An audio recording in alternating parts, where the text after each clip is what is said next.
Oh, how are you? Good. Good to see you. Good Hello, to see you too. Hola, Gustavo. Hi, Gustavo, Gustavo. how are you? ¿Cómo estás, Hey, Gustavo? Gustavo. How's everybody today? Good. Good.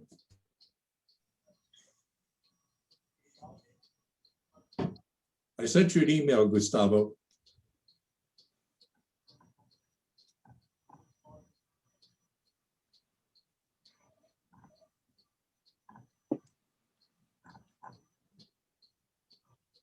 I meant this. I said something, and I knew I was on not on I was on mute. So I'll call you tomorrow, James. Good. Can I ask to Carla Meraz if you have your organization? Can we have your organization? Tijuana Innovadora. Es de Tijuana Verde, Héctor. Okay, so we promote her as presenter.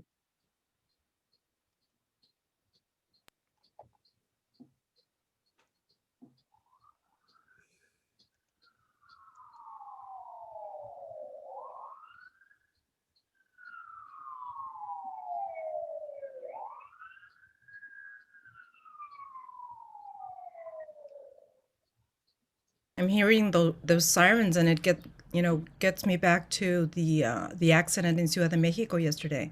Terrible. Ay, Dios mío, qué cosas.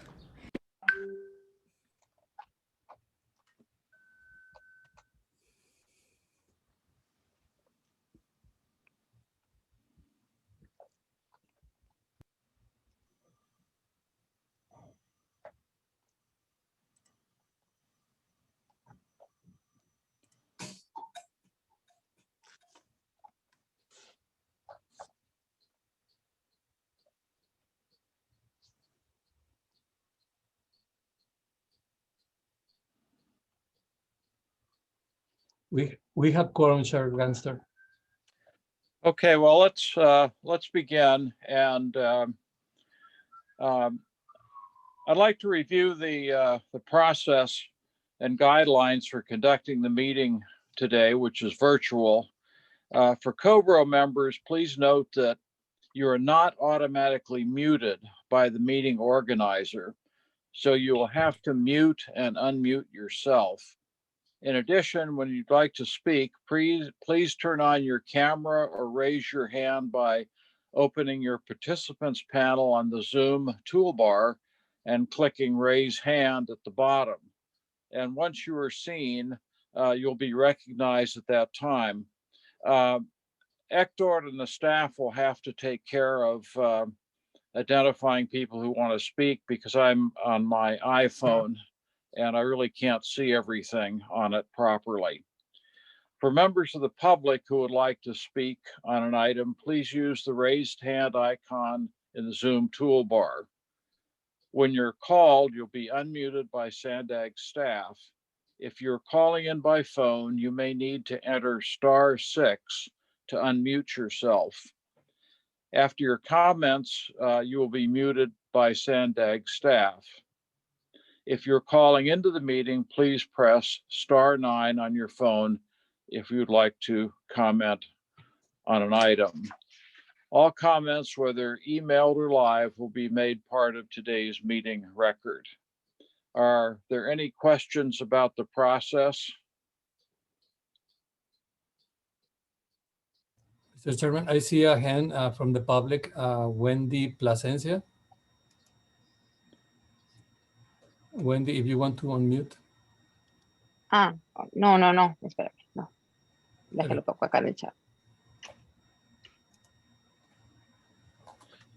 Okay. I guess Wendy did not have a comment. No, I'm sorry.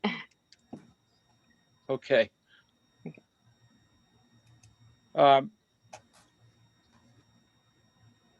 Well, today I'd like to acknowledge all those directly suffering from COVID-19, which is a historic health crisis.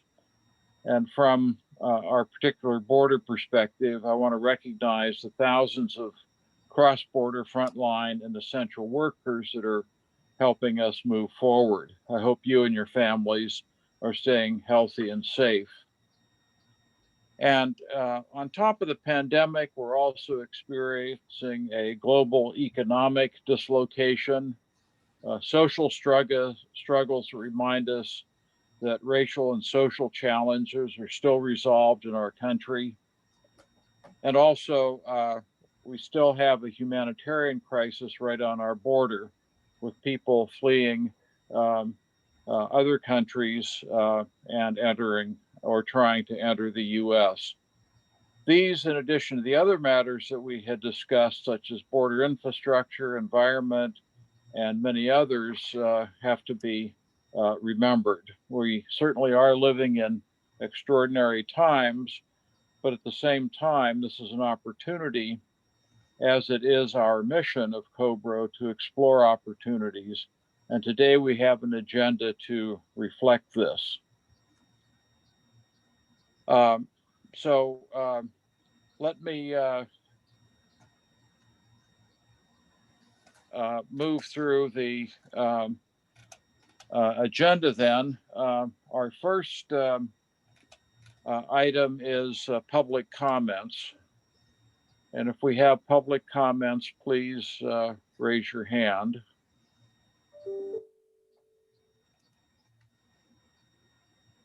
I don't see hands from the public, Chairman. Okay, well, we'll skip the self-introductions today because we have a packed agenda, and thanks to staff for arranging that. We need to save enough time to adequately review and discuss them. So moving on to item 3 is approval of the minutes. Do we have someone to So moved. I'll move to approve, Jason. okay, and a second? This is Jose from Caltrans. I second the motion. Okay, all in favor, say aye. Aye. Opposed Aye. and abstentions? Okay, approved. So I didn't quite finish item 2. Let me get back to that and see if we have any particular comments from members on the committee. Please turn on your camera or let us know at this time. Hector or Carlo, do we have any members who would like to make an announcement? I don't see hands from the members. There is one from the public and one from the staff, if I can start. Okay, let's do those. Excuse me, I see James Clark with his hand raised. James, sorry. James, do you want to go ahead? Yes, Chairman Ganster mentioned the people fleeing up here to the border. I'm speaking now as an advisor to the Institute of the Americas. We have a conference, 2-day conference, June 2nd and 3rd. That will be a virtual on Central America security and economic development. It'll be a really high-level panel of people, not only from here, but from the Northern Triangle countries. So the invitations should be going out next week. If you don't get one, just go on to the Institute of the Americas website, and you can register there. Thank you. Can I go? Mr. Chairman, can I make an announcement?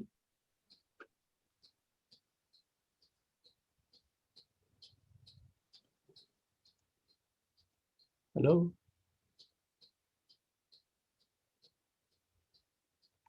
If I can, I want to make an announcement. Can you hear me? Can any of the members let me know if I... Okay, so I will do the announcement, okay? As you may hear, SANDAG is shifting gears with our annual Bike to Work Day event this year and has announced the Bike Anywhere Week. This is going to take place on May 16th to the 22nd. Bike Anywhere Week has a variety of self-guided activities and virtual events to keep participants socially distanced and safe. We are encouraging residents to bike anywhere, to work, school, the store, the beach, or just around the neighborhood.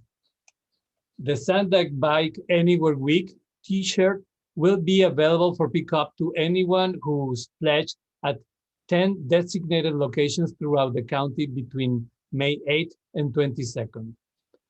We got a lot of fun activities planned, including virtual bike yoga, a bilingual bike safe quick check, and virtual bike commuting classes, along with self-guided bike tours with story maps and participants to follow along.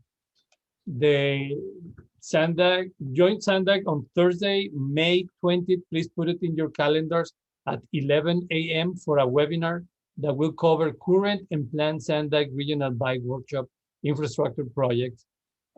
We have a toolkit of promotional materials available if you would like to promote the event in your communities. And we also have a quick video that tells you what are we planning, and I will share the link in the chat.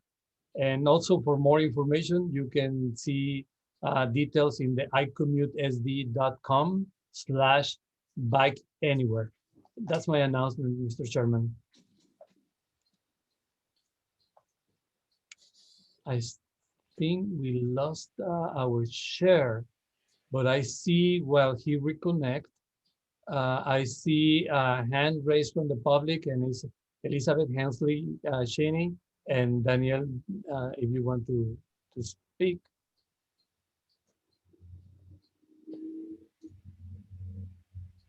Elizabeth? Bueno, Yeah, we can hear you well. ok, hola, hola. Como dando seguimiento a lo que Héctor acaba de mencionar, lo de la semana de ayer a cualquier lugar en bici que coincide con la Semana Global de Seguridad Vial, estamos planeando por acá como un evento vinculado que es como una edición de Tijuaneando en Bici. In past years, Tijuaneando en Bici has consisted of different types of activities, including rodadas y foros públicos. And on this occasion, we're inviting to a virtual public forum that will include participations on the part of the maestra Alejandra Leal Vallejo, que es she's the spokesperson for the Coalición Movilidad Segura, y va a hablar un poco de una iniciativa ciudadana de una ley general de movilidad y seguridad vial en México, que lo que están tramando, lo acaban de presentar por parte del Senado de la República y lo están como trabajando ahí en la legislatura federal. We will also count on the participation of Implan Tijuana, who will share a number of updates about proyectos that support active mobility in Tijuana. Today we were able to confirm with Giovanni Sayas, que es consultor de movilidad activa y coautor del tomo número 3 de la Guía de Movilidad 4S, which was just published by Sedatu. He will present a little bit about vías recreativas or open streets después de la emergencia sanitaria. Estaremos invitando para el día viernes 21 de mayo a las 5 p.m. a través de Zoom. And we will confirm the URL when we have it. I will share in the chat just like a web page that shows a little bit more about the event. Gracias. Thank you, Elizabeth. And I can see also a hand from the public. Chair Ganster is telling me that he's having a problem with his internet. So while he reconnects, we hope he can get a connection. I see a hand raised also from the members of the committee. Laura Araujo, can you talk, Laura? Thank you, Hector. Yes, I'd just like to share that Tijuana Innovadora has been organizing a series of events centering on democracy. The first series or the first process was Reflexión México, and the next series are a one-on-one talk or interviews with the candidates. And these will occur all May, beginning May 6th, every Tuesday and Thursday at 6 p.m. And you can join on the Tijuana Innovadora Facebook page. Thank you. Thank you. And with that, Okay, I see another hand, Gustavo. Hi, Hector. Can I announce an event in the next 2 days, the Stakeholders Working Committee meeting? Of course. Oh, thank you. Thank you. You are all invited to the Stakeholders Working Committee meeting on Thursday, 9 to 11 in the morning. We're going to have a very interesting array of speakers this week. The Rady School of Management, we're working with them on a border dashboard project, which I think many of you will find very interesting. We're also going to have people from the US-Canada border on restrictions on that part of the world and what they're doing about it. And we'll be discussing the mobile pass applied to land ports. Mobile pass is something that a lot of the airports use nowadays. And then we will also get into software development for the city of Tijuana. And I think it'll be a very interesting meeting. Thank you all. And I will put on the chat where you can register. Thanks. Thank you, Gustavo. And I don't see any hands from the public and no hands from the members. So if that, James, you have another question? Yes, Hector. Another Institute of the Americas event will be on June 29th. It's a salute to Canada, 2 days ahead of Canada Day, the national holiday of our good neighbor to the north. It will be also on Zoom, but the theme of it is building back together better. The United States and Canada. Canada is the US's #1 trading partner, and along with Mexico, have the new union that called by various names depending on what country you're in, but we can call it TMEC. Perfect. Thanks, you, James. I'm back, Hector. Can you hear me? So, yes. Sorry about that, but we're all prisoners of whatever internet service we have. Moving on to item 4, I'd like to welcome Hernando Duran, who is a member of this committee representing Tijuana Innovadora, and he'll be talking to us about a very interesting project on the Tijuana River. So, Hernando. Thank you very much, Paul. We have a presentation. We're going to share some presentation. I'm coming on behalf of Tijuana Innovadora, but I don't know if you have the presentation. Okay. Let me share here my. Okay. As you know, Tijuana Innovadora is a nonprofit grassroots social innovation organization, and its activities have a binational ingredient. The next, please. By example, in 2020, Tijuana Innovadora celebrated its 10th anniversary, and Tijuana Innovadora celebrated with a spectacular event. Tijuana Innovadora, Tijuana es el futuro. In 5 days, more than 57 conferences and panels were presented, 67 speakers, and we have virtual connected audience of more than 35,000 people. The Tijuana 2020 event was the largest virtual event of 2020. The next, please. One of the success of Tijuana Innovadora is that we are a group of leaders who work in each of our areas of influence for the benefit of the community. Each one of us works according to our knowledge and our experience, and the truth is that we have been very successful in reaching the community of Tijuana and San Diego. The next, please.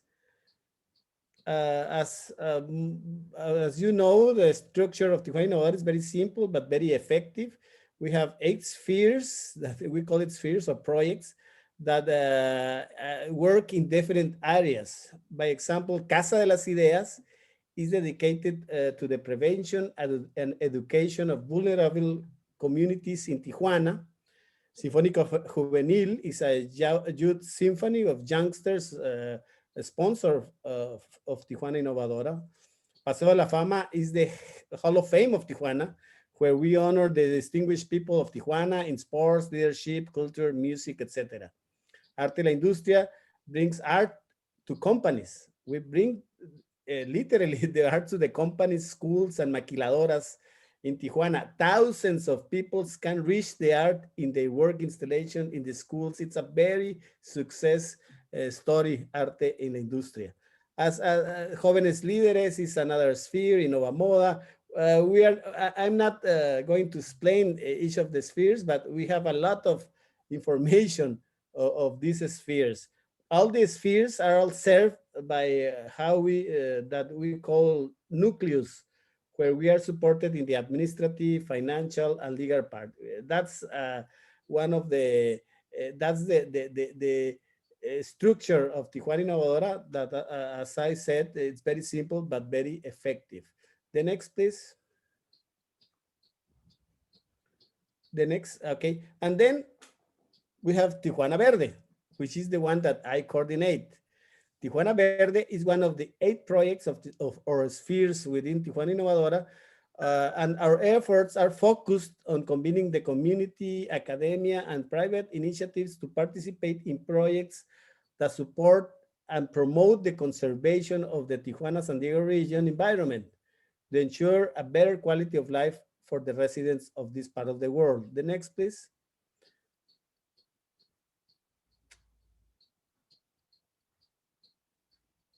Tijuana Verde is the result of a community vision, especially of the main environmental groups of the region.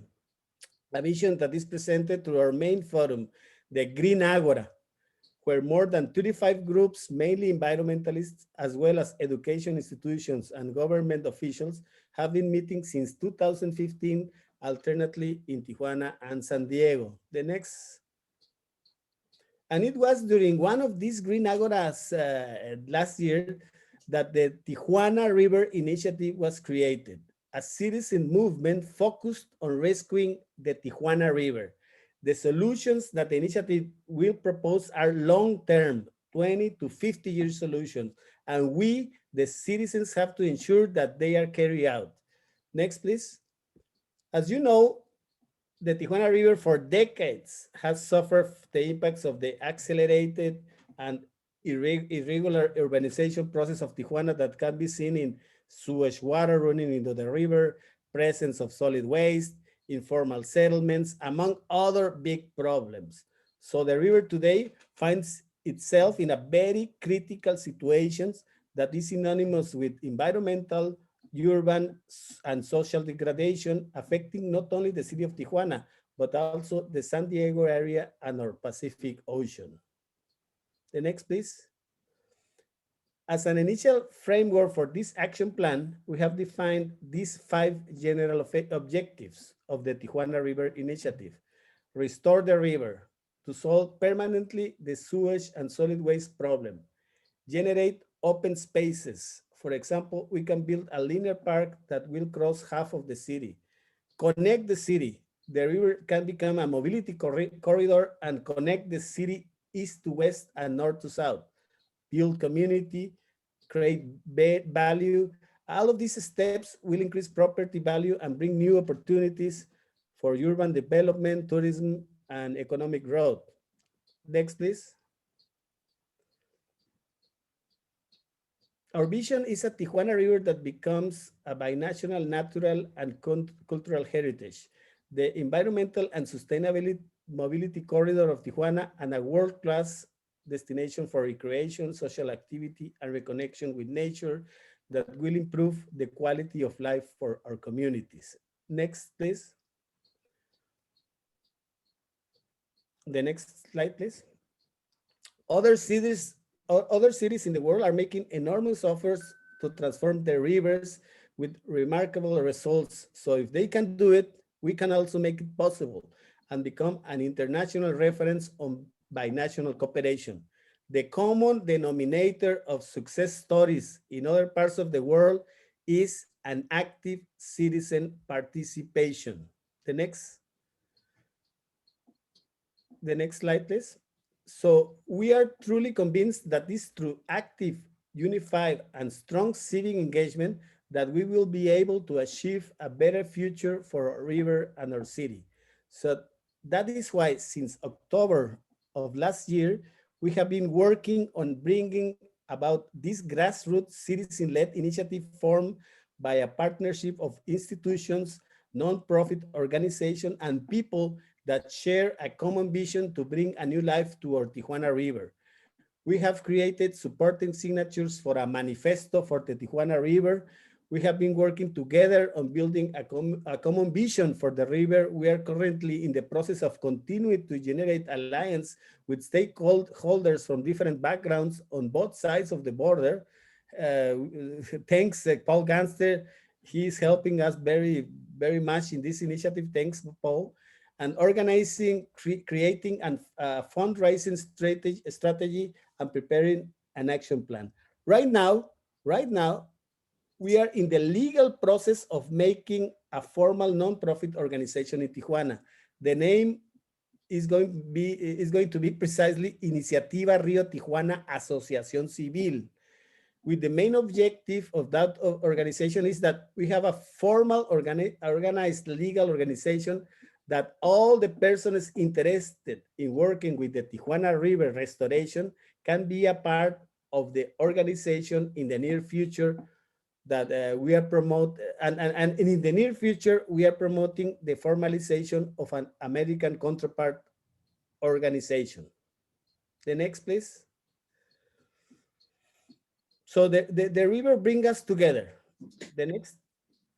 The river brings us together. The river connects us.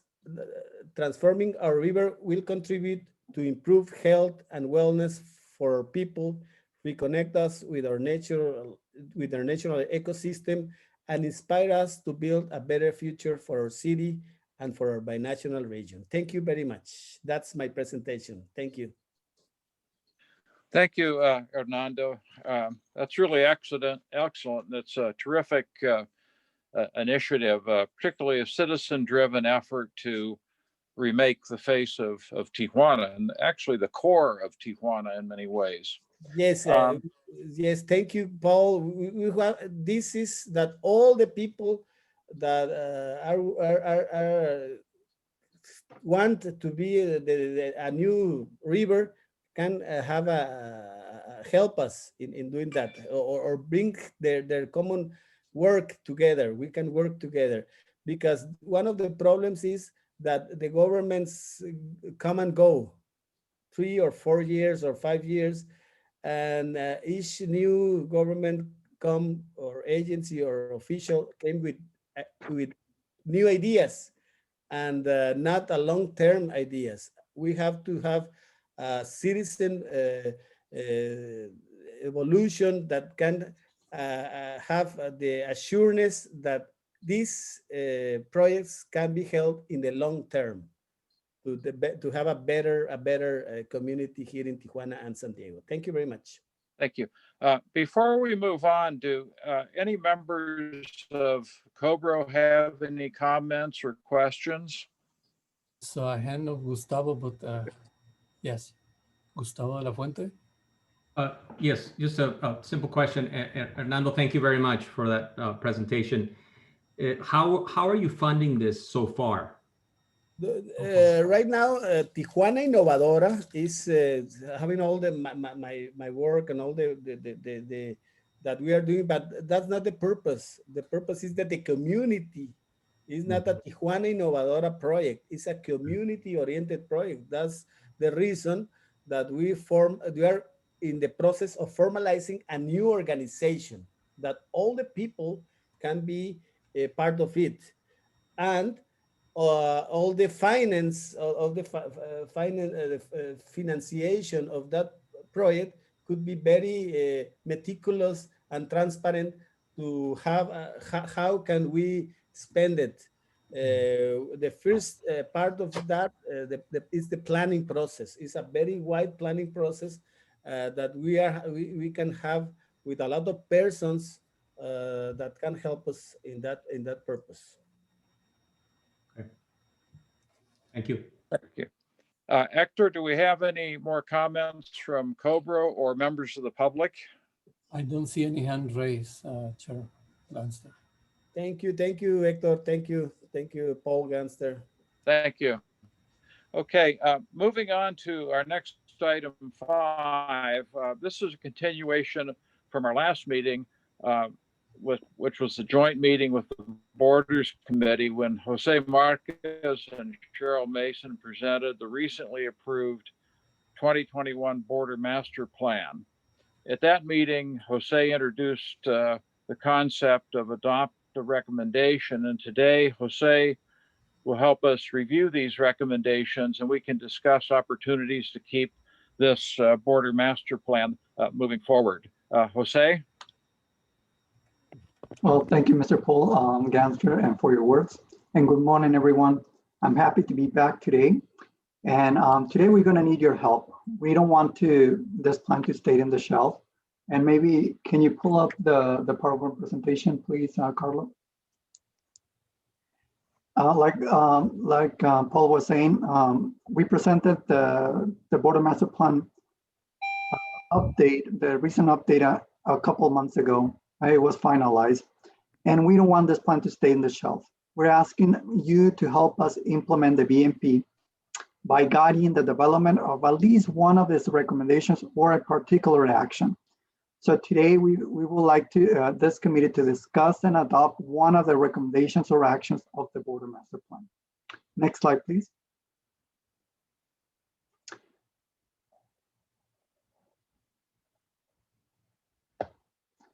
As a quick reminder, the Border Master Plan is a binational comprehensive approach to coordinate planning and delivery of port of entry and transportation infrastructure projects serving ports of entry in the California-Baja California region. About 15 years ago, federal and state agencies responsible for ports of entry and related transportation projects agreed that a Border Master Plan planning process was needed. The U.S.-Mexican Joint Working Committee took the lead in the initial planning effort. That's to create a compendium of border-wide regional master plans. Today, the California-Baja California recently completed the latest updating of 2021. These plans were managed and coordinated by Caltrans and CEDUR, formerly known as CEDUE. Next slide, please. So let's recap. What is the Border Master Plan recommending? The Border Master Plan is proposing 6 main recommendations. Each recommendation has several action items to implement these recommendations.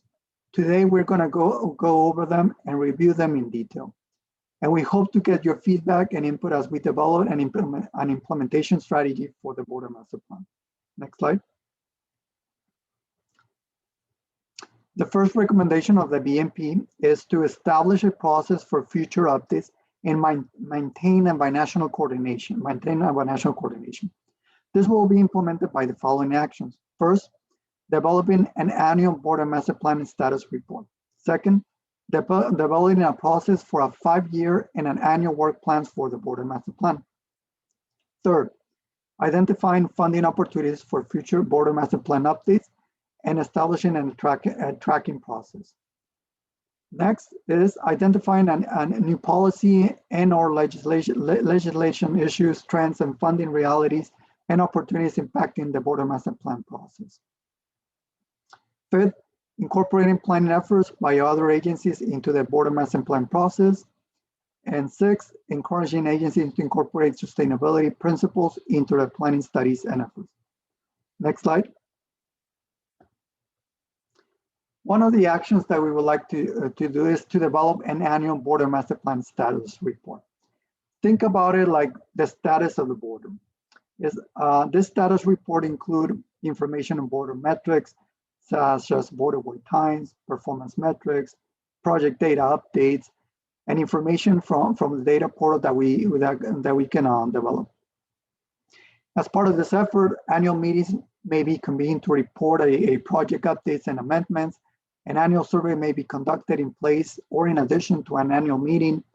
And this annual status report may serve as input to the annual or 5-year work plans. Next slide.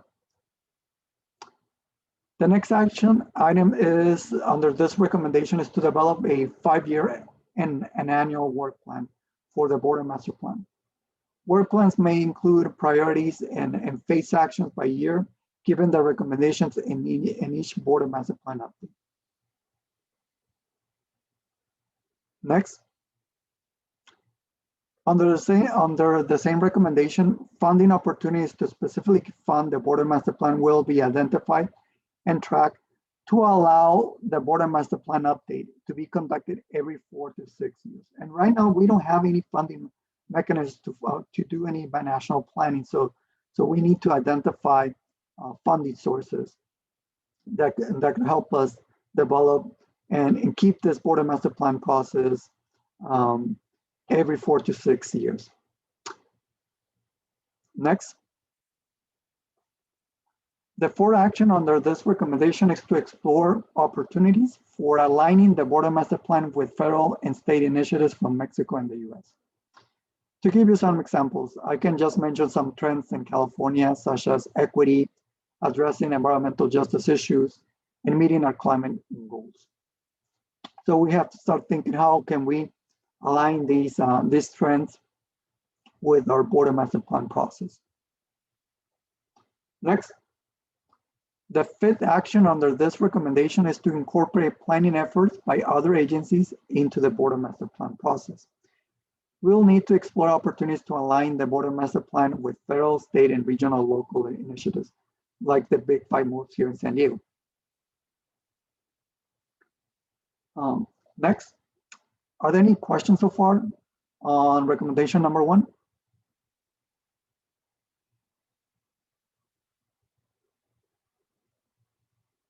I don't see the hands, any hands, but okay.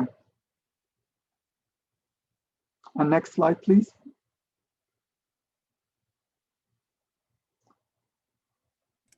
I see a hand from Gustavo. Okay. That's a question. Sure. Jose, I just had a question about, so the previous border master plan was 2014, correct? Yes. In its totality.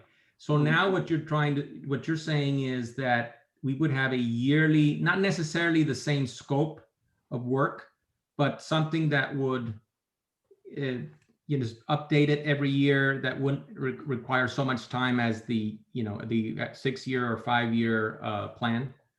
Well, one thing is the plan, and maybe we can go back to slide 1.1. Okay. So the idea is to, right now we don't have any funding to, we don't have dedicated funding to do the border master plan. We've been able to fund this process through grants that Caltrans have been lucky to get. And so we've been doing this border master plan every 4 to 6 years. The last one was in 2014, and we just updated the BMP a couple months ago in 2021. But one of the ideas is, right now we're thinking about how are we going to implement all the recommendations that we spell out at the border master in this border master plan. One of the recommendation is from our stakeholder was, we need to have like an annual report on the status of the border, on the status of mobility, let's say, and we can include border metrics, we can include updates on projects, we can include maybe like, maybe an analysis, a quick analysis of COVID impacts to border flows. So we can do those like on a yearly basis. And this is one recommendation. And this is close to 1.2 to develop a, can you go to the next slide, please? Is 1.2 is to develop a annual work plan and a 5-year work plan. So right now we have the border master plan. We in the BMP we have identified close to 200 projects to develop at the border on both sides of the border in Mexico and the United States in the next 20 years. We also identify a set of innovative concepts that we went over last time with all of you. And we also have a number of recommendations. So one of the things that we would like to do is maybe we should start developing a 5-year work plan and see like, okay, in the next 5 years, we should develop this actions. And a part of that 5-year work plan will have yearly work plans. Like, okay, year 1, we're gonna be doing this. In year 2, we're gonna be doing that. And maybe in year 3 and 4, we're gonna be doing some actions or recommendations implement some action or recommendation that will take us a couple of years to develop. So, so that's one of the recommendations of the BMP. So look at what the board and the plan is proposing, come up with a plan, a 5-year work plan, annual work plans. Also, another one could be a status of the border, is like an annual report. I don't know if the community would like to see something like that. Maybe it can be a publication or it's like a small magazine, or it could be something that you can download from the web. So that's to be determined. And the rest of the like 1.3, can we go to 3?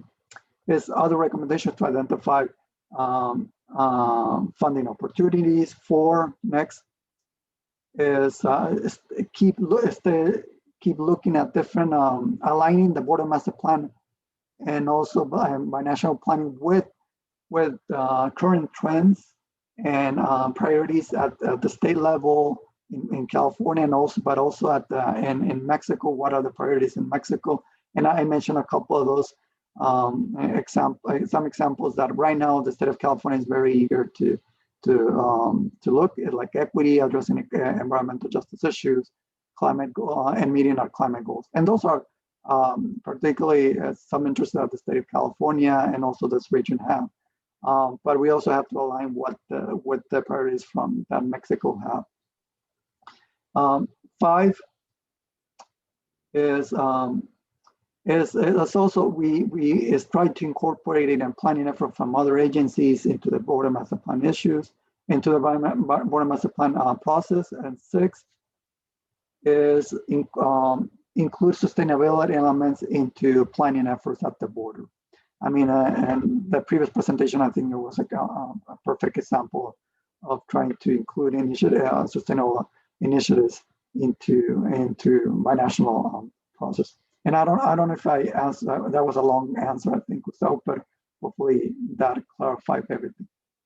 Yeah, thank you. I just had a follow up on the grants themselves. So let's say that you had another organization or organizations that had an idea that SANDAG might be interested in as well. Can we together apply for a grant? Is SANDAG in that kind of position or not? Or does SANDAG have to do it on its own? Well, it will be Caltrans the lead, because Caltrans is the lead in this effort. But sometimes we partner with SANDAG, and we have partnered with nonprofits and other organizations for different grants. So we don't have to go alone. And it probably is going to be depending on the grant. And I mean, every grant has different requirements. So, but we're open to, I think it's the more the merrier. Thank you.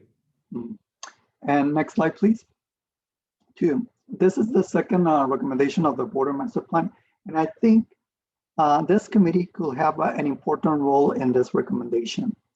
And this is to expand border collaboration and coordination. And this will be implemented by the following actions.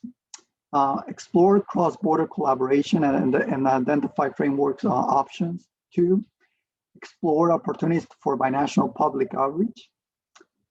3, conduct border region studies to address environmental justice issues.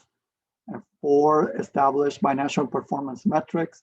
And 5, explore opportunities for cross-border transit services. And this concept we saw last time at our last meeting. Next slide, please.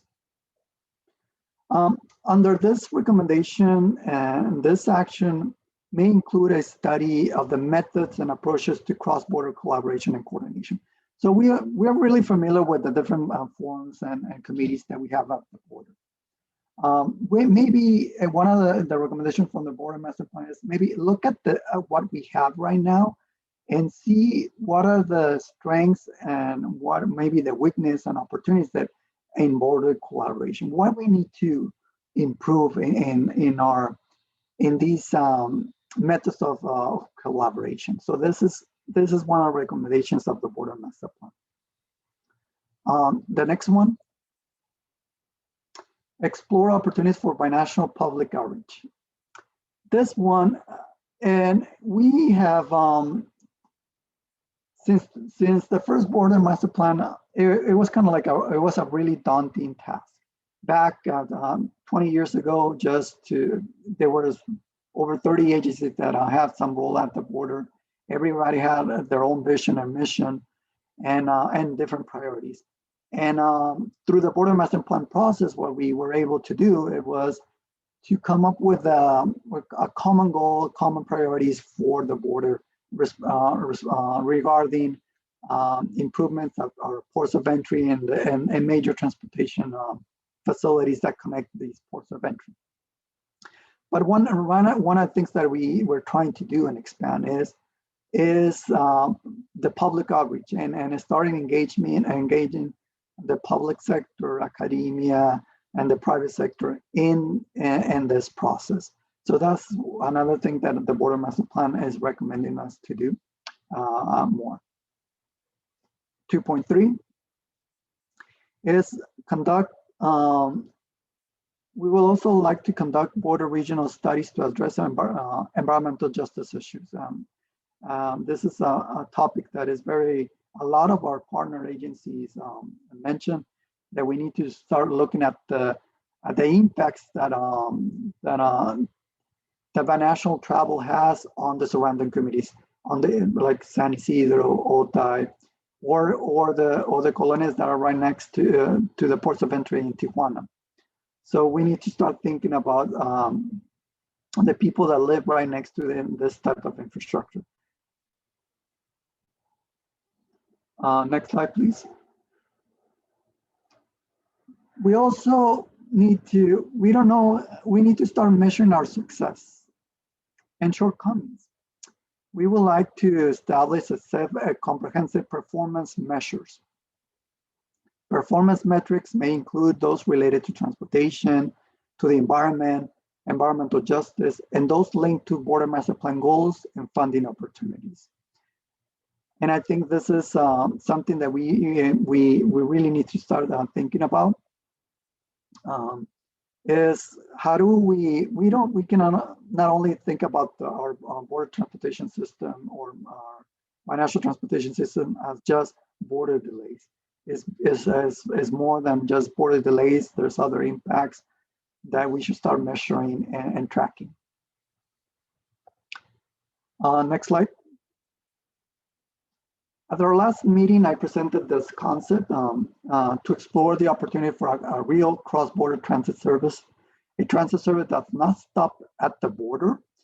If we move forward with this action, we will need to consider the roles and responsibilities of the agencies and third parties involved and identify barriers to its implementation.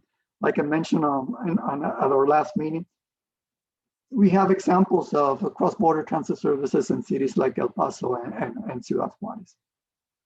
Next slide. The third recommendation of the Border Master Plan is to manage the border as a system. And this will be implemented by the following actions, like continuing to collaborate with border agencies throughout the US-Mexico border, establish a border management framework, establish a border performance monitoring system, and consider options for border network operational efficiency. Next slide. Under this recommendation, we will need to continue to collaborate with border agencies through the US and Mexico border forecasting peer exchange to harmonize and share information on data collecting and forecasting methodologies. This data may include cross-border travel demand by mode and other cross-border related transportation data. A process for a binational border data warehouse maybe and should be established. Next slide. The next action under this recommendation will establish a border management framework. And we have discussed this in the past. We need to start thinking about our border transportation system as a system, not as small pieces that they don't talk to each other. And so we need to start looking at this framework and integrate numerous systems across multiple stakeholders on both sides of the border. Next slide. This next item is to establish a border performance monitoring system. It's very closely related to the previous action item that talked about performance metrics. We can have a public-facing and agency internal-facing dashboards. And I think looking at you, Gustavo, and the Smart Border Coalition is really interested in developing something like that. So maybe it's an opportunity that we can partner with you and start looking at, and you and other stakeholders in developing a performance measure and some monitoring systems at the border.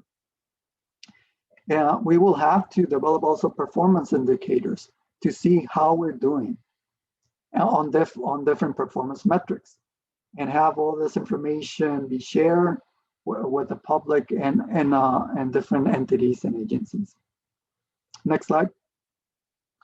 The last action under this recommendation is to consider options for border on network operational efficiency. So we need to start thinking, let's do more what we have right now. How can we manage this border system better? And these are just a couple examples, like developing flexible hours operations or dynamic lane operations, other existing ports of entry. Next slide. The fourth recommendation of the border master plan is to promote multimodal access at the border. This will be implemented by the following actions: to expand mode shift and transit access opportunities and connections, and explore pilot opportunities for those crossings on foot. Next slide. Like I think I mentioned in one of our previous presentations that within 4 years, the big major projects at the border we're going to be done. We're hoping to open Otay Mesa East in 2024. Right now, the Otay Mesa Port of Entry is in the process of major modernization. So what's next? We need to start thinking beyond those mega projects and start providing more opportunities for pedestrians and bicyclists. All of you know that about a third of people that cross the border, like at San Isidro, they cross on foot. So we need to start providing more opportunities. Maybe it should be a goal of all of us. Instead of having a third of the people that cross on foot, maybe it should be half or 60%, because we're really not going to add more lanes to that on port of entry in the next 20, 30, or maybe ever. So we really need to start thinking about how can we improve last mile connection for bicyclists and transit users and pedestrians. And next slide. And this concept, this is related to the concept that I presented last time. Remember that concept where you can actually make a reservation to cross the border on an app or a kiosk, and maybe you can have some high-tech equipment that way you can just cross the border, and they'll have like face recognition, and you don't have to like stop with the U.S. Customs and U.S. Customs officer. So that way we can improve the flow, particularly for pedestrians. Next slide. Another recommendation is to promote the ease of goods movement. And how do we want to do that? Well, is by exploring opportunities for piloting and implementing technologies for ports of entry, explore opportunities for pre-crossing technology, and explore opportunities for electrified trucks. Action item, and I'm not going to go over detail because we saw it last time, is trying to have to deploy more technology for freight and trucks with the use of non-intrusive technology, unified cargo processing, and other infrastructure to process more efficient cargo. Next slide. The second action is under this recommendation. We'll explore opportunities for pre-crossing technologies which may include tracking and tracing systems, and a modified CTPass FAST program. So we really need to start thinking about how can we improve the FAST program, what's working, what's not working, and what can we do to improve this program. Next slide. And the last action under this recommendation, we also need to start thinking about the impacts that have the trade on our environment.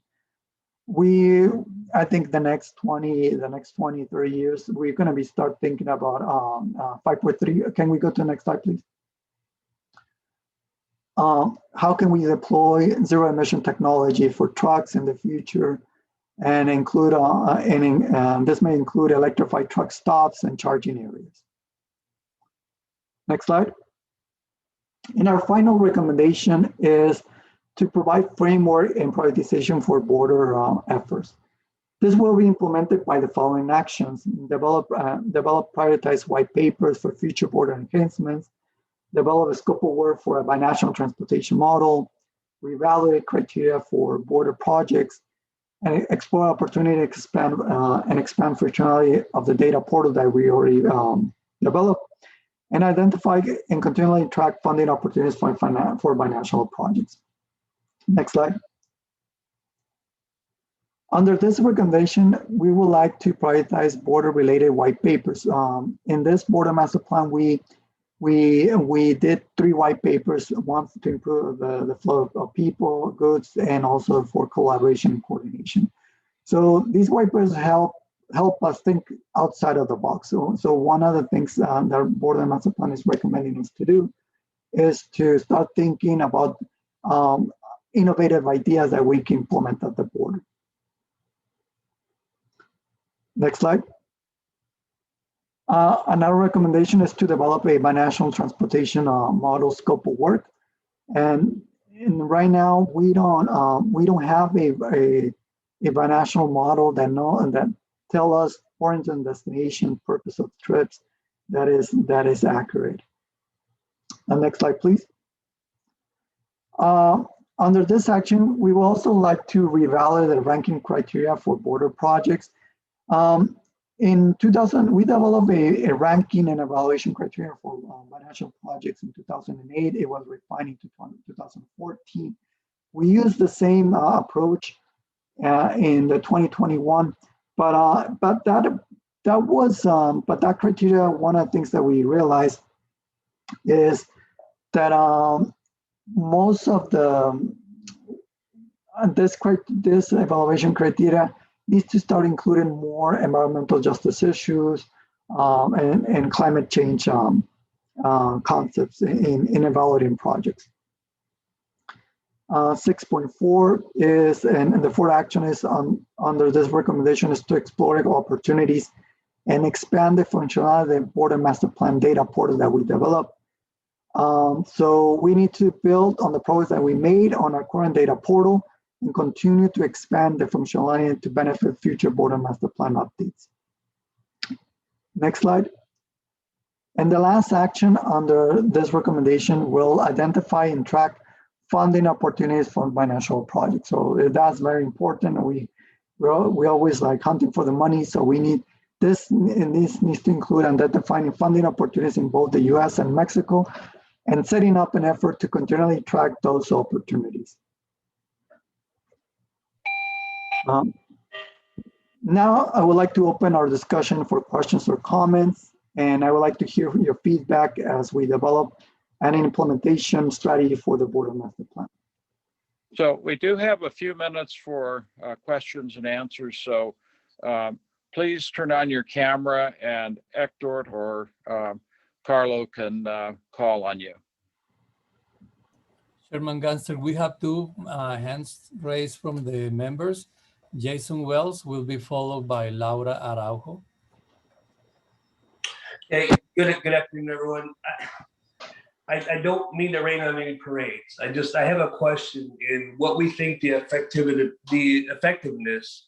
of this is going to be. I totally understood the BMP back when it was simply a way to prioritize cross-border infrastructure projects, but now you're talking into representation and efficiency at the border, blah, blah, blah, where today We've had over a year now where a presidential dictate has been discriminating our border communities, and Congress has said nothing. We've had months now of CDP having 55% of its normal crossing, 100% of its personnel, and 5-hour wait times every morning. But local SANDAG, Caltrans, local authority, no one said anything. So I'm wondering, how does this, you're proposing a magical wand, I guess, and I haven't seen a huge pot of money that's going behind this. So I'm wondering what's going to change by approving this BMP. And is Caltrans putting more personnel in Caltrans to handle this too? Because you're awesome, but there's a lot of work. Just me. It is. Thank you, Jason. I know it is a lot of work. There's a lot of recommendation. Like I said, there's over 200 projects. Well, close to 200 projects that we have. We're still identifying infrastructure projects that we identify in the BMP. There's a lot of things that we would like to do. But one of the things that we did when we started this effort was, okay, what has the 2008-2014 plan has helped us accomplish? And we were like tracking different projects that we were able to fund because they were identified in this border master plan. And it was in the billions of dollars for this border since 2008. The border master plan was California and Baja California we were the first that we did it in the entire United States Mexico border and also in Canada. And we were the first to update the border master plan. And I think we've been so successful in this effort that now we're thinking about, okay, let's think about beyond infrastructure improvements in the next 20 years. We have to start thinking about addressing climate change, addressing environmental justice issues, addressing community impacts, economic impacts. And I think, I know it is very sad what we're like facing right now, but I think this region has shown other regions and also both the governors in Mexico City and DC that we can accomplish a lot of good things, especially if we have a lot of buy-in from a lot of you, especially and stakeholders, and that's why we're here. We want to hear from you. How can we make this plan a success? We don't want to keep it in a shelf. We want to start implementing these recommendations. So that's why we're here. Like we want to hear your feedback on this. And it's like, okay, we would like to see this recommendation particularly. I know we cannot do everything at the same time. That's why we're thinking about maybe we should start developing a 5-year plan, annual plans, start developing maybe a status of the border report so they we can share our story in better with other people that are not from this region. And I think, Hector, we can hear you. Okay, I think we need to move to our next question now. Laura? Thank you all very much. Jose, thank you so much for your presentation. I've been following all the project, as you know, since the beginning. And I understand these are just the first steps toward a more collaborative actions between us. It can't happen just through Caltrans or SANDAG. It needs everybody. So on behalf of Tijuana Innovadora, I would like to express that we would like to support the initiative, and as you mentioned, appropriate one of the action or a few of the action items. I'd just like to ask how we can coordinate this through Cobro, and are we going to are you going to send this presentation to us? Yeah, so the idea is you're going to get the presentation. You're also going to get the chapter with the recommendations that so you can in your office or at home you can read them and then take a closer look at these recommendations. So if Cobro can can start discussing and thinking about how maybe we should adopt a action 2 of recommendation number 1, let's say, and guide us and help us implement these recommendations. And if an agency or entity wants to, I would say, well, we really want to push and partner with you in the development of this particular action item. So we're happy to start talking about it. And this is just beyond just Cobro. If you want to do a one-on-one with us. Okay, thank you, Jose. Thank you, Laura. Jose. I think we'll need to move on, but your presentation has been really terrific, and it illustrates the important role of the Border Master Plan process at effective transborder collaboration. It's very thoughtful and comprehensive approach. The Border Master Plan, as it functions in our region, I think is reasonably different and innovative from other areas along the border. It's able to coordinate U.S. and Mexican government agencies at all levels, as well as other stakeholders, to successfully plan and implement critical transportation infrastructure. The thing that I find interesting, or one thing, is that it enables local stakeholders to have input on local projects and address regional concern. So it's really helping to alter the typical top-down approach to border-related projects. The BMP is effectively institutionalized. It's an ongoing concern. It doesn't, as Hernando Duran mentioned earlier, come and go with each political turnover. It's providing continuity. SANDAG has also provided significant involvement in transborder issues from the late 1970s for transportation planning and other activities. And since 1996, COBRO and later Borders Committee have provided recommendations on border challenges and opportunities to SANDAG. The federal reaction to 9/11 and border security concerns, along with growing problems and the impact of the recent and ongoing pandemic, generated policies that were imposed on the border region with little or no regional stakeholder input. I'm sure, as our COBRA member Jason Wells will attest to. And there are many unintended consequences.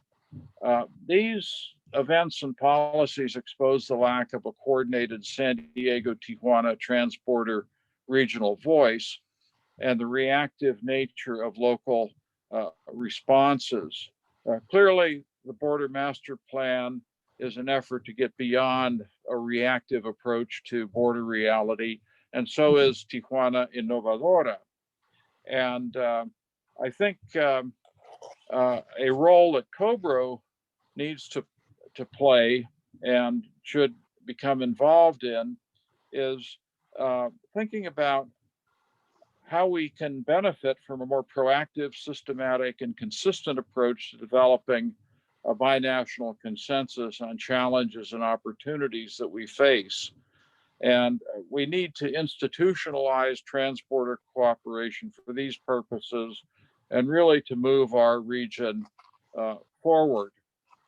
COBRO has a clearly defined role within SANDAG, and what I'd like to suggest is that COBRO set up a subcommittee to explore options of how COBRO can contribute to regional efforts on permanent regional cooperation on transborder matters, and to develop specific recommendations that we can take to the Borders Committee and to the SANDAG Board of Directors. And I think a large part of this will have to be how can COBRO better march in step with other significant initiatives in the region, such as the Border Master Plan, Tijuana Innovadora, and also the Smart Border Coalition.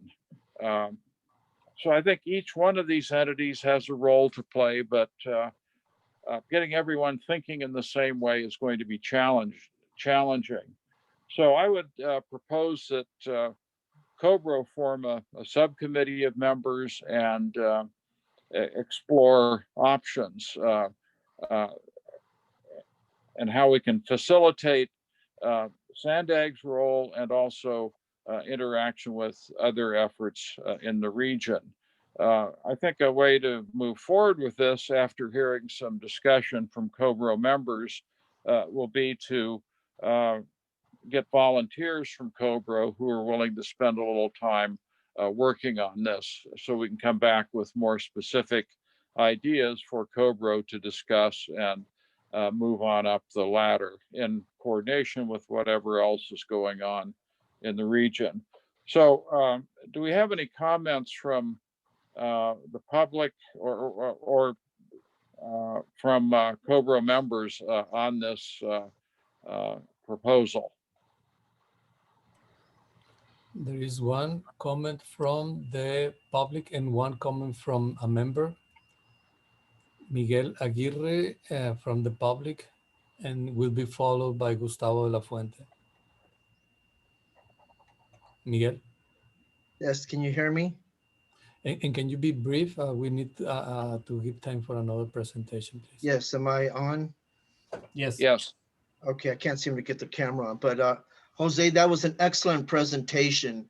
And it reminds me back of the 2008 San Isidro Border Investment Strategy conducted by Mark Baza that really began focusing more on cross-border mobility, people movers, clustering of commercial strategic spaces, and you know, projecting the sustainability or the unsustainability of an autocentric dynamic. So I think we're making a big circle.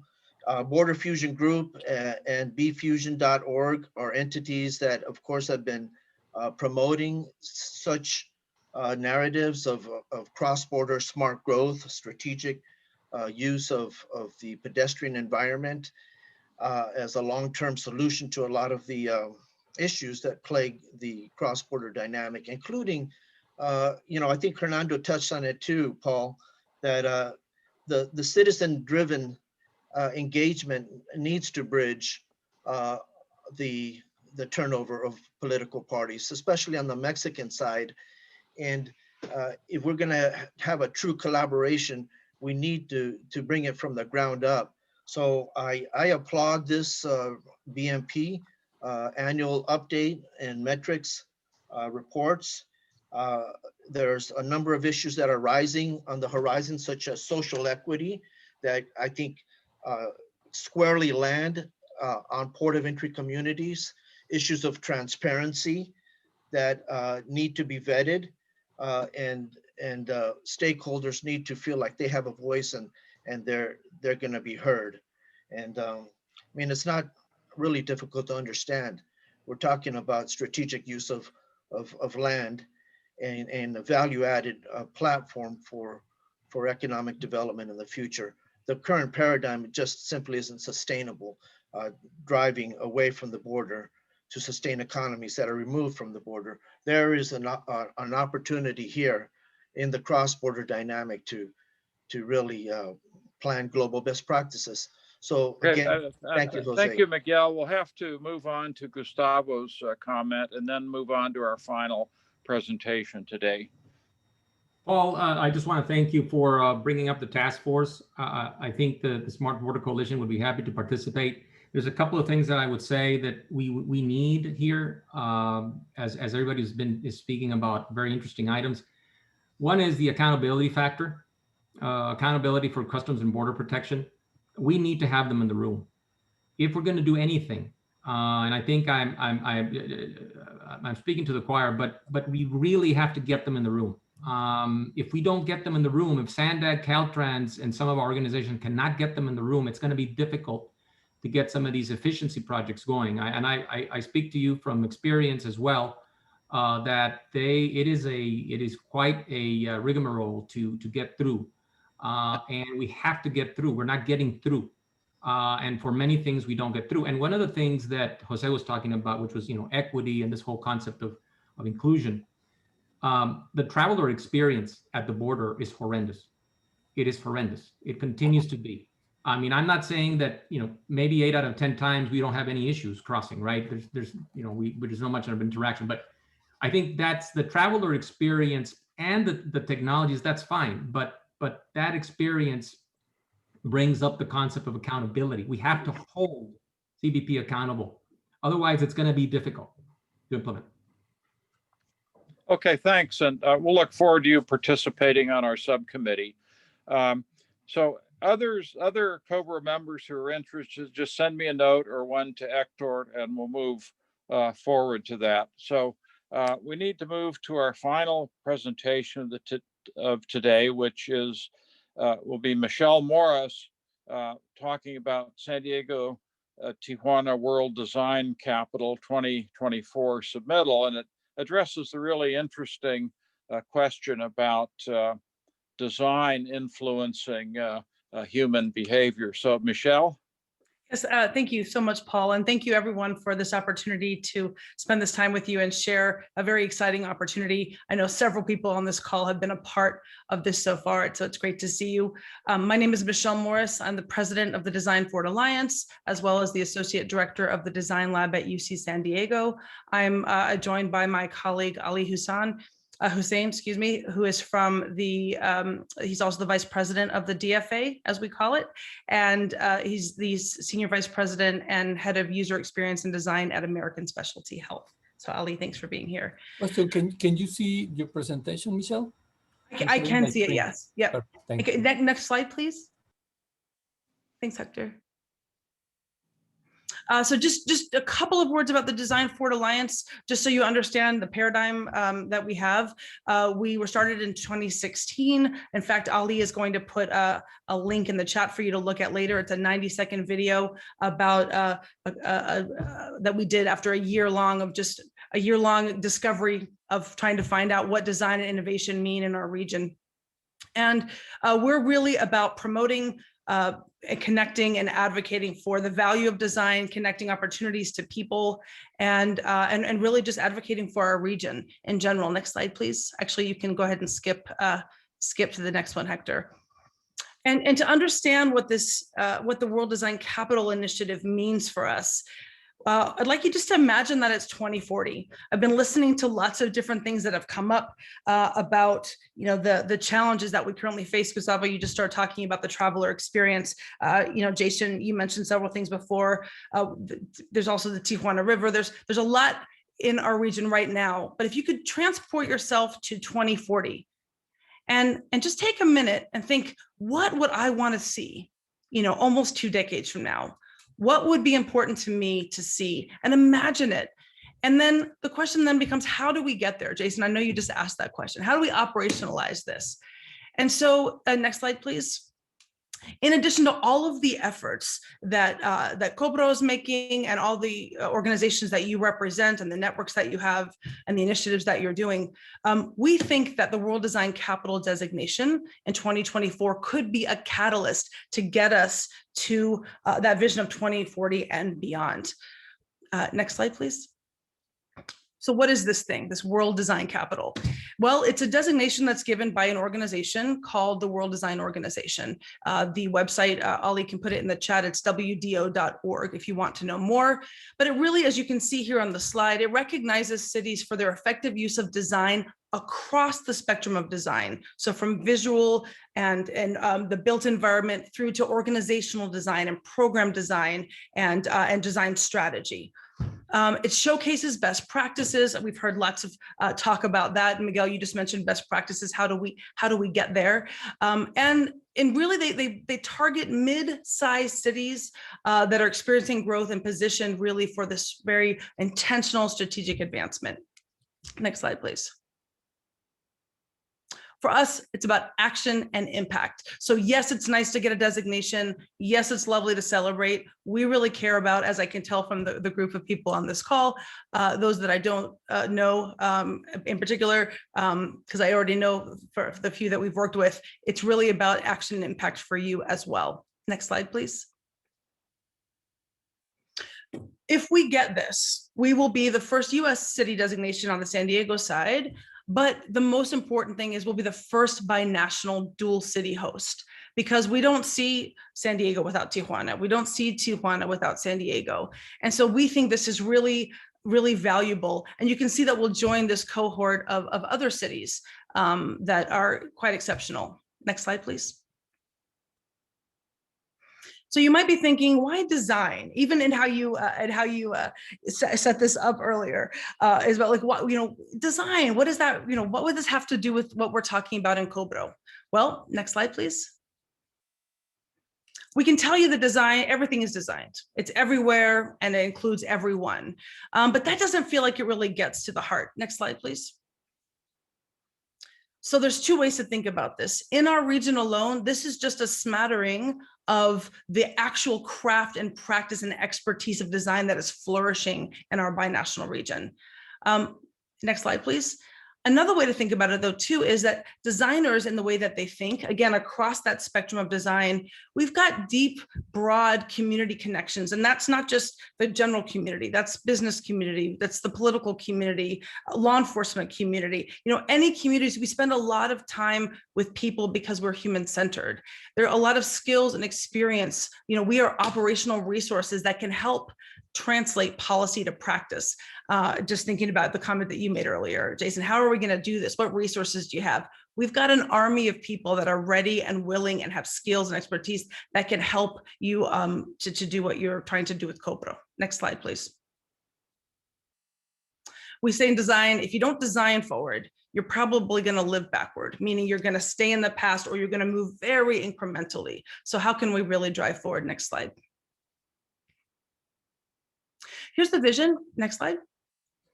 We want to go from being just a nice vacation spot or an untold story, next slide, but to really showing that we're an epicenter of innovation. We're 2 metropolises, 21 cities, 22 if you include Ensenada. We're this floating city, the biggest in the world of border crossers, but we really are one community and one, next slide, one home, which is the theme for our bid for the World Design Capital. Why did we pick this theme? Next slide. Well, in general, we picked it because we are home to very specific innovations, achievements, amazing people and talents that we want to highlight, right? We're a living laboratory. Next slide. Also, home means lots of things. And so whether it's your visceral reaction to home or maybe not having a home or home affordability or safety or the planet, home just it means something to everyone. Next slide. You will get a copy of these slides, by the way. I know I'm going very quickly through this for time's sake, but you will get a copy so you can digest this all later. We've also made home an acronym for our design principles. There will be many design principles, but at the core, we're human-centered, we're open, we're multidisciplinary and multicultural. And let's face it, our regions, we're kind of quirky, we're experimental, we're not afraid of the hard stuff.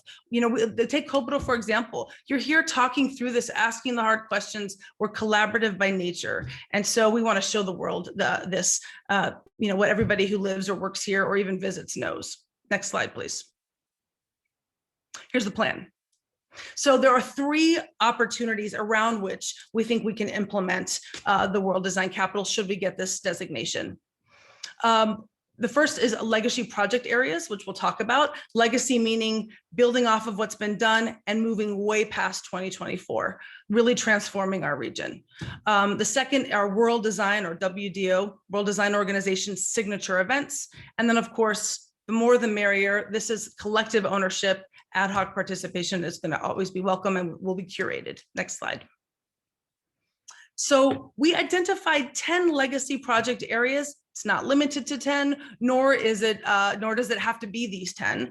But our goal was to take some timely, prominent, crucial issues to our region and really the globe, and then to start to partner up with community partners such as Cobro. I'm thinking about, Hernando, your discussion about the Rio Tijuana.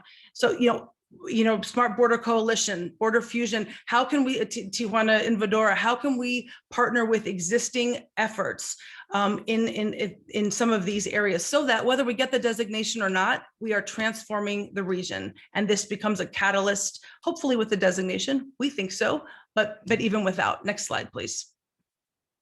There are lots of World Design Organization signature events, or 7 of them. They start off with a big kickoff and a signing of the mayors saying that we're the World Design Capital. It ends with a bang with a convocation ceremony. In between, there's lots happening to include a policy conference, which I think this organization, I'm just thinking about the last presentation you just gave, Jose, could be an interesting part of that. And it includes all of the other cities around the world, and not only in the policy conference, but also in this network of cities. So other designated cities come. So it's not just our region transforming, but it's a collective global as well. Next slide, please. Just looking at a map quickly, what we did was take those signature events and some of the well-known larger scale events in our region to include Comic-Con, things at Tijuana Invadora, the AIG-wide conference, San Diego Startup Week. And we just started to see how would this fill out a year, because you have this designation for a year. And you can see without even looking at the legacy projects or any ad hoc participation, we have a lot going on. Next slide, please. Here's the timeline. We've been talking about this for about 5 years. We decided, particularly with COVID and with what was happening globally in terms of social justice and equity, this was the time. We put a stake in the ground in the fall. We just submitted the bid at the end of March. We found out 2 business days ago that our bid was accepted, because there's a preliminary evaluation period before you even get accepted to be evaluated. The next steps are they will look at our city. We will be announced as a shortlist candidate potentially in July. We've been told there are 2 cities, or in our case, regions, that will be announced on the shortlist, and then we'll find out in the fall. But the best part is that last bullet. It's that, the regional efforts around these legacy project areas. Again, legacy meaning building on the past all the way into the future. Next slide, please. Why should you believe? Next slide. Well, I don't have to tell this group of all the reasons why San Diego, Tijuana. And it's not just because we'd be the first binational dual city host, but really, why not us? And why not now? Simply because it's about time. And if there's ever a time where design flourishes, it's in this period of time where things are complicated, they're uncertain. Every level and sector of life is having to innovate. And so let's show them how we do it here in San Diego. Next slide, and Tijuana. And that speaks to why now? Why not now? It needs to be now, because we can be a model. In many ways, we are a model, but can we be recognized as this cross-border region? With all of the inequities, with all of the conversations around accountability, with the recovery and revitalization that's going to happen with or without design. Let's do it right. Next slide, please. Next slide. So now's the time. We did do some preliminary impact studies. This is based off of other events that have happened in our region, large scale events, as well as impact reports that we've gotten from past designees of the World Design Capital. And so even with a preliminary analysis, we think this will be very positively impactful for our region. Next slide, please. So the call to action is we want to partner with you. Actually, the next slide is the big one, Hector, if you don't mind.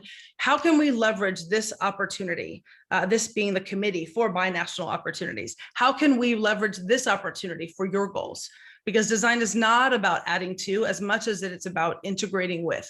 And we want this to be an amplifier, an augmenter, a supporter, a catalyst. Next slide, please.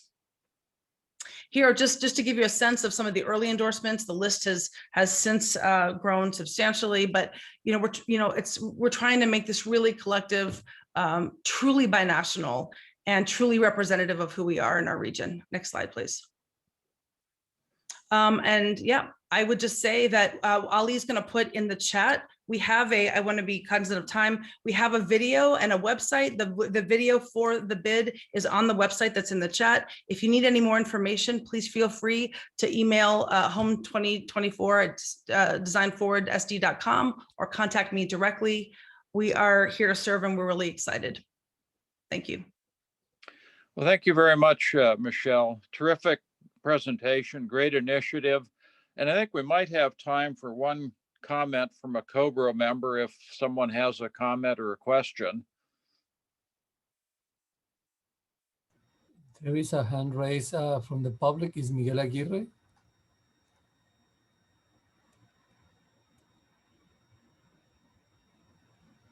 I'm sorry, I didn't know my hand was raised, but I'm happy to take this opportunity to congratulate you, Michelle, on this presentation. I, as you know, totally agree, and I view this initiative as catapulting San Diego, Tijuana onto a world stage. So it's time for all of us to put on our best clothes and get ready to really showcase this North American platform. Thank you very much. Thanks again, Michelle, and I hope you'll be able to come back and give updates periodically as there's progress to report on your wonderful effort. And I want to say it's definitely a collective effort. Lots of people on this call have contributed, so it's definitely a collective effort. Thank you very much, Paul. Okay, great. Okay, with that, our next COBRA meeting is scheduled for Tuesday, July 6th at 3 p.m. And so some of us will be talking on the subcommittee that we're putting together. Otherwise, we'll see everyone in July. And thanks very much for all the participation today. Thank you. Bye, everyone. Thank you. Thank you, everyone. Thank you, Carlo. Thank you, Hector, for this invitation. Hasta luego. Gracias. Gracias.